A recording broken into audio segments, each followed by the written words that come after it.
ओम ब्रह्मा मुरारी त्रिपुरांतकारी भानु शशि भूमि सुतो बुधश्च गुरुश्च शुक्र शनि राहु केतव सर्वे ग्रहा शांतिकरा भवन्तु। ओम मये सूर्य सहस्त्रांशो तेजो राशि जगत्पते अनुकंपय मां भक्त्या गणर्घं दिवाकर।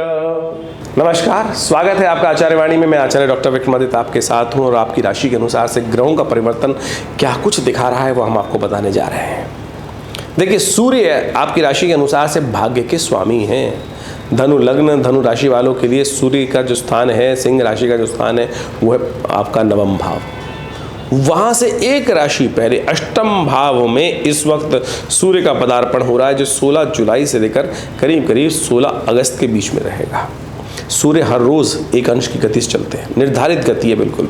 सूर्य ऐसे ग्रह हैं कि जो नित्य प्रति एक निश्चित समय से निकलते हैं, निश्चित समय से उदय रहते हैं और उनका एक पैटर्न सदा उस कलिकाल में चलता रहता है, बिल्कुल चलता रहता है, कहीं कोई परिवर्तन नहीं आता।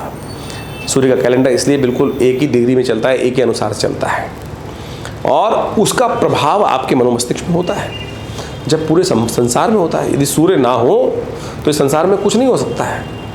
सूर्य के कारण ही वातावरण में परिवर्तन आता है, सूर्य के कारण ही वृष्टि होती है, सूर्य के कारण ही पत्ते उत्पन्न होते हैं, सूर्य के कारण ही फल उत्पन्न होते हैं। संसार में समस्त जो परिवर्तन की ऋतु परिवर्तन या कोई चीज़ होती है वो सब सूर्य के ही प्रभाव से हो रहा है। तो सूर्य का परिवर्तन अपनी प्रभाव को हर जीव पर डालता है, तो मनुष्य पर क्यों नहीं डालेगा।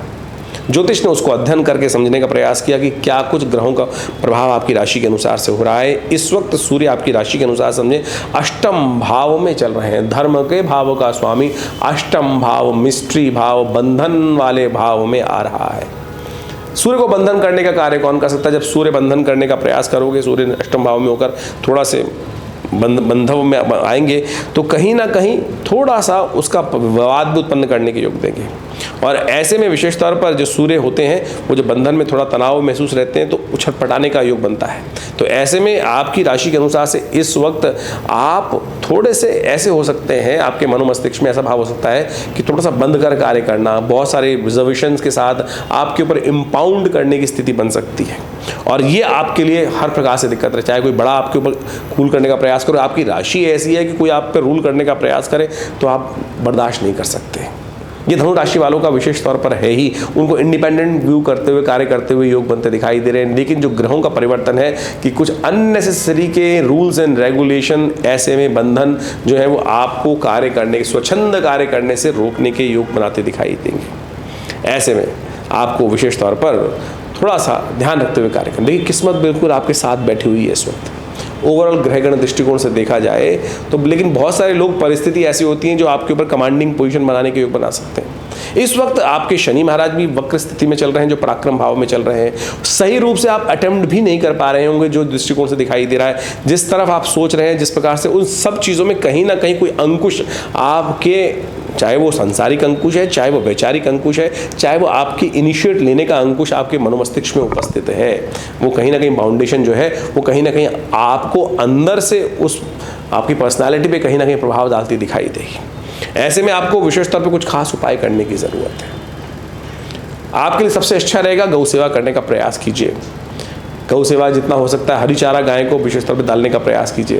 गाय ज्वार इत्यादि, मक्का इत्यादि वो आपने हाथ से शुभ गाय को खिलाने का प्रयास कीजिए। हो सके तो गेहूं से बनी हुई रोटी गाय को खिलाने का प्रयास कीजिए। सबसे अच्छा जो रहेगा विशेष तौर पर आपकी राशि के अनुसार से हमें दिखाई देता है कि इस वक्त बारिश का मौसम चल रहा है।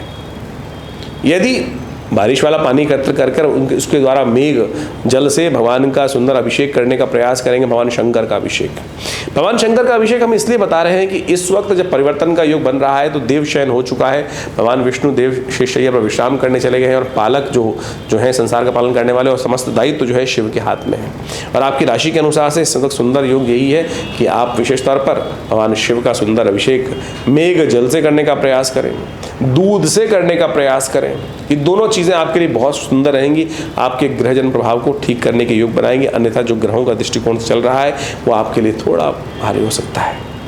और ख़ास तौर पर एक बात और ध्यान रखने का प्रयास कीजिए, आप अपने ग्रह के दृष्टिकोण से विशेष तौर पे अपने संबंधों को ठीक रखने का प्रयास कीजिएगा। अननेसेसरी के थोड़े संबंध जो हैं, जो बीच में पुराने समय में कुछ ना कुछ आपके द्वारा कुछ मुख से या कुछ भी किसी का प्रभाव से, आपके ग्रहजन प्रभाव के अनुसार से थोड़ा सा आपका स्वभाव जो था उसके प्रभाव से कुछ अननेसेसरी रुष्ट हुए हैं स्थिति, वो थोड़े से जो संबंध हैं वो थोड़े तनाव उत्पन्न करने के योग दे सकते हैं।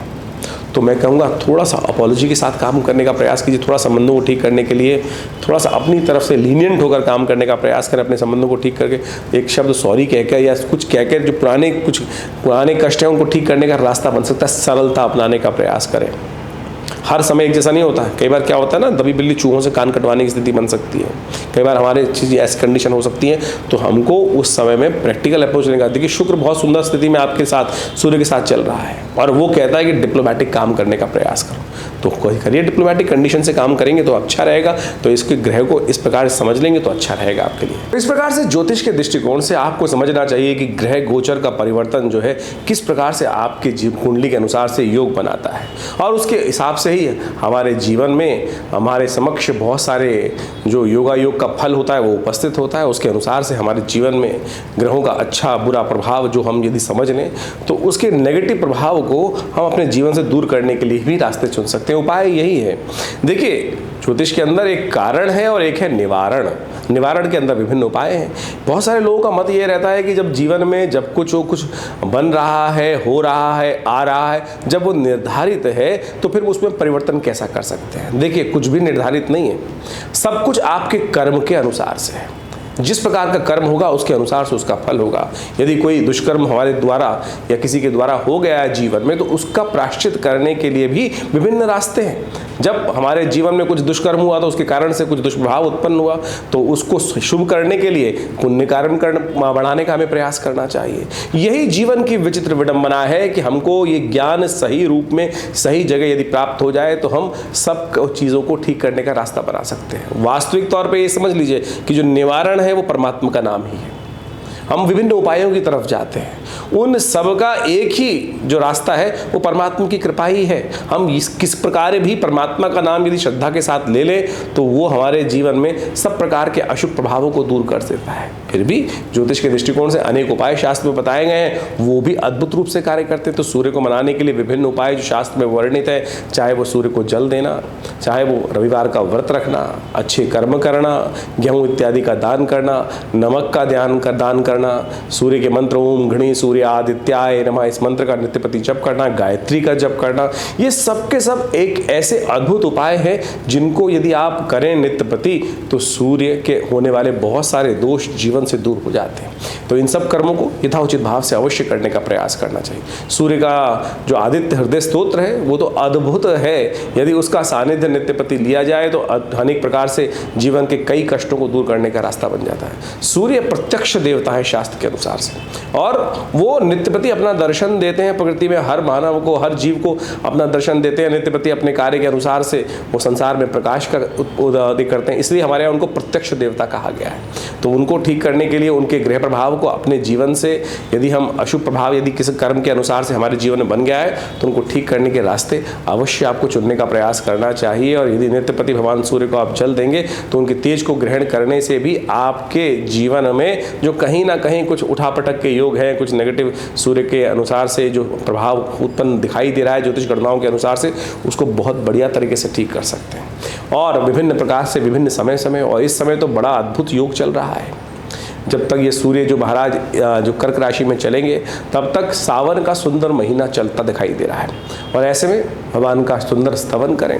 कहा जाता है कि देवशयनी एकादशी से भगवान विष्णु तो शेषशैया पर विश्राम करने चले जाते हैं, लेकिन उसके बाद संसार का संपूर्ण दायित्व जो है वो भगवान शिव के ऊपर आ जाता है, और भगवान शिव जो है वो तो भोलेनाथ है। और सुंदर सावन का महीना चल ही रहा है, तो उसको ठीक करने के लिए सबसे श्रेष्ठ है ना भगवान का नित्यप्रति रुद्राभिषेक करें। हमने विवेकानंद योगाश्रम में इस पूरे सावन के महीने में सुंदर रुद्राभिषेक नित्यप्रति रखा है। दूध से, दही से, घी से, भस्म से, विभिन्न इच्छु रस से, विजया के रस से, विजया से, सब प्रकार से, दही से, दही इत्यादि से, खीर इत्यादि सब प्रकार से भगवान का सुंदर अभिषेक नित्य प्रति चलता है। भगवान शिव का बहुत विशाल शिवलिंग यहाँ सदगुरु आचार्य श्री केशव देव जी के द्वारा प्रतिष्ठित किया गया है दिल्ली में विवेकानंद योगाश्रम में। वहाँ नित्य प्रति सावन के पूरे महीने में रुद्राभिषेक रहेंगे। अपनी अपनी मनोकामनाओं के निमित्त लोग वहाँ इस कार्यक्रम में रोज जुड़ते हैं, आते हैं, रुद्राभिषेक करते हैं। तो आप भी सादर आमंत्रित हैं। अपने ग्रहजन्य प्रभावों को दूर करने के लिए, मनोवांछित इच्छा प्राप्त करने के लिए, समस्त कष्टों के निवारण के लिए जो आश्रम में नित्य प्रति 8 घंटे करीब यज्ञ होता है और शाम को नित्य प्रति रुद्राभिषेक जो चल रहा है उसमें आप सम्मिलित हो सकते हैं। अपने नाम से रुद्राभिषेक करा सकते हैं और अपने कार्यक्रम में, इस कार्यक्रमों में विशेष तौर पर स्थान आरक्षित करने के लिए जो नीचे फ़ोन नंबर चल रहे हैं उन पर आप सुंदर तरीके से अपना रजिस्ट्रेशन कराकर फिर अपना स्थान आरक्षित कराकर इन कार्यक्रमों में जो सोमवार इन दिनों रहेंगे तो उसमें तो विशेष रुद्राभिषेक का सुंदर कार्यक्रम रहेगा। तो उसमें भी आप अपना स्थान आरक्षित करके उस स्थान में, उसमें यज्ञ में रुद्रा अष्टाध्यायी के उस दिव्य अनुष्ठान में आप भाग ले सकते हैं और अपनी मनोरथों को सिद्ध करने का सुंदर रास्ता बन सकते हैं। विवेकानंद योगाश्रम पिछले करीब 60 सालों से यहाँ पर क्षेत्र में कार्य कर रहा है। योग इत्यादि के क्षेत्र में, अध्यात्म के क्षेत्र में बहुत बड़ा आश्रम है। सदगुरु आचार्य श्री केशव देव जी के सानिध्य में इस आश्रम की प्रतिष्ठा की गई और यहाँ एक बहुत बड़ा योग, प्राकृतिक चिकित्सा, आयुर्वेद का एक हॉस्पिटल भी विद्यमान है जो भारत सरकार के साथ, सेंट्रल गवर्नमेंट, दिल्ली गवर्नमेंट, बहुत सारे ऑर्गेनाइजेशंस के साथ उनके पैनल पर रहते हुए बहुत सारे लोगों को चिकित्सा सुविधाएं भी दे रहा है। तो आप भी इन समस्त यज्ञ इत्यादि कार्यक्रम के साथ साथ बहुत सारे जो और सुविधाएं हैं उनके साथ जुड़ सकते हैं और विभिन्न समस्याओं को दूर करने के लिए विभिन्न प्रकार के जो अनुष्ठान होते हैं उनमें भी आप उसका लाभ ले सकते हैं। जैसे स्वास्थ्य के दृष्टिकोण से कोई समस्या जीवन में चल रही है तो कहा जाता है कि आप जो औषधि चिकित्सा करवा रहे हैं वो तो कराएं, लेकिन स्थान एक प्रार्थना को भी देने का प्रयास करें। देखिए, सारा का सारा खेल जो है वो आपके जीवन में कर्म के हिसाब से है। यदि कर्म कोई कष्ट प्रद कर दिए गए हैं, यानी अनिष्ट कर्म आपके द्वारा कभी हो गए हैं तो उसके द्वारा पाप भोग बन जाते हैं और उनको पुण्यों के द्वारा ही हम ठीक कर सकते हैं। देखिए, आपके जीवन में जब सुख है ना, एक बात समझें, तो आपका पुण्यों का अकाउंट यदि लबालब भरा हुआ है तो छोटे मोटे कष्ट आते हैं, कब चले जाते हैं पता भी नहीं चलता। लेकिन ये समझ लीजिए, ये पुण्यों का अकाउंट भी बहुत जल्दी खर्च होता है, बहुत जल्दी खर्च होता है। हमारे कोई जीवन में कष्ट आया तो समझ लीजिए आपका उतना पुण्य क्षय हो गए, समाप्त हो गए। उन पुण्यों को लगातार बढ़ने का प्रयास करना चाहिए। अब एक बात और समझें, जितना बड़ा व्यक्ति, जितना बड़ा साम्राज्य चला रहा है उसको उतने ज़्यादा पुण्यों की आवश्यकता है, क्योंकि पुण्य भी लगातार बढ़ते रहने चाहिए। जब पुण्य ज़्यादा, आप जितने बड़ी पोजीशन में हैं और जितने बड़े कार्य कर रहे हैं उतनी जल्दी पुण्यों का क्षय भी हो रहा है, भोग रहे हैं। आप बड़े पद पर प्रतिष्ठित हैं तो पुण्य उतने ज़्यादा कंज्यूम होंगे। तो इसलिए एक बात का ध्यान रखना चाहिए कि पुण्यों का अकाउंट आपका लगातार हमेशा चलता रहे। उसके लिए सदकर्म, शुभ कर्म, लोगों की जनसेवा, परमात्मा का भजन, यज्ञ इत्यादि, लोगों की सेवा इत्यादि, भाव को पवित्र रखना, ये सब यथाउचित भाव से आपको करने का प्रयास करना चाहिए। यही हम समझ नहीं पाते हैं। दुख में तो सुमिरन हो जाता है, सुख जब चल रहे होते हैं तो क्या होता है कि वो सुमिरन हो ही नहीं पाता है। पुण्य कर्म यदि अच्छे पद पर रहते हुए अच्छे समय में, शुभ समय में यदि हम लगातार अच्छे पुण्यों को बढ़ाते रहें तो देखिएगा आपके जो पुण्य हैं वो भरे रहेंगे और कष्ट जीवन से अपने आप दूर होते चले जाएंगे। ये पुण्य और पाप का बहुत विचित्र व्यवस्था है, इसको हमको समझने का प्रयास करना चाहिए। जो समझ लेते हैं उनके जीवन से कष्ट दूर हो जाते हैं। तो इस ग्रहों के प्रभावों को समझते हुए कि कब आपके लिए धूप है, कब आपके लिए छांव है, तो हमको अपने जीवन को चलाने का प्रयास करना चाहिए। जो उपाय आपके लिए बताए गए हैं आप अच्छे से करने का प्रयास करें। जन्मपत्री के हम गोचर के दृष्टिकोण से बहुत सारी बातें बताते हैं आपको, लेकिन इसके साथ साथ अपनी जन्मपत्री, मूल जन्मपत्री जन्म के अनुसार से जो बनाई जाती है उससे आपके जीवन में भुक्त और भोग्य, यानी आपने जो भोगा, जो कर्म पूर्व जन्म में हुए उसके द्वारा जो आगे आने वाले समय में भोगना है वो सब निकाला जाता है और उसके अनुसार से बहुत चीज़ों का अंदाज़ा लगाया जा सकता है। जीवन में जो समस्याएं चल रही हैं उनको दूर करने के लिए विभिन्न शास्त्र में उपाय वर्णित किए गए हैं। तो उन सबको करने से अद्भुत रूप से कष्ट दूर होने के योग बनते हैं। ये सिद्धांत बिल्कुल सत्य है। लोग आएंगे आपके जीवन में, बहुत सारे समय पर लोग उपस्थित होंगे जो भ्रांति उत्पन्न, आपको पदभ्रष्ट करने का प्रयास कर सकते हैं, लेकिन उसमें ना अटकना, यथाउचित भाव से अपने कर्मों को करने का प्रयास करना वो आपके लिए अच्छा रहेगा।